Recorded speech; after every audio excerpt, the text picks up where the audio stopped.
എവർക്ക് സുപ്രഭാതം. യേശാവ് യാക്കോബിനെ കൊല്ലുവാൻ എത്രയോ നാളുകളായിട്ട് നടക്കുകയാണ്.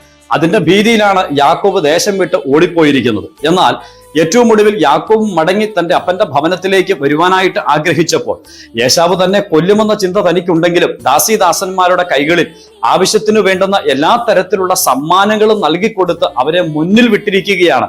എന്തിനാണ് ഈ സമ്മാനമെന്ന് യേശാവോ അദ്ദേഹത്തിന്റെ കൂട്ടരോ ചോദിച്ചാൽ യാക്കോബ് എന്ന താങ്കളുടെ സഹോദരൻ നൽകി തന്നതാണ് എന്നും താങ്കളോട് ഒരുമിച്ച് വസിക്കുവാനുള്ള അദ്ദേഹത്തിന്റെ താല്പര്യവും പറയണം എന്ന് പറഞ്ഞാണ് ഈ സമ്മാനവുമായിട്ട് കൊടുത്തുവിട്ടിരിക്കുന്നത്. എന്നാൽ വാസ്തവത്തിൽ ഈ സമ്മാനങ്ങളൊക്കെ കണ്ട് യാക്കോബിനെ എതിരേൽപ്പാനായിട്ട് കടന്നു വരുന്ന യേശാവ് യാക്കോബിനെ കണ്ടപ്പോൾ ഓടി വന്ന് കെട്ടിപ്പിടിച്ച് കരയുകയുണ്ടായി. തുടർന്ന് സമ്മാനത്തെക്കുറിച്ചൊക്കെ ചോദിച്ചപ്പോൾ യേശാവ് പറയുന്ന ഒരു വാക്കുണ്ട്, എനിക്കെന്തിനാ സമ്മാനം, സമ്മാനമൊന്നും എനിക്ക് വേണ്ട, നിനക്കുള്ളത് നിനക്ക് തന്നെ ഇരിക്കട്ടെ എന്ന് പറഞ്ഞ് ആ സമ്മാനം സ്വീകരിക്കാതിരിക്കുവാനുള്ള തന്റെ മനസ്സ് അവിടെ കാണാൻ കഴിയുന്നുണ്ട്.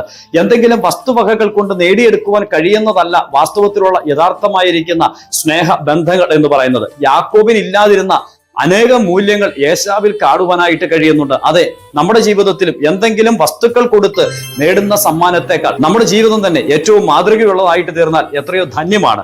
അങ്ങനെ ഒരു ജീവിതം ഇന്ന് പകലിൽ കാഴ്ചവെക്കുവാൻ സർവേശ്വരൻ എല്ലാവരെയും സഹായിക്കുമാറാണ്.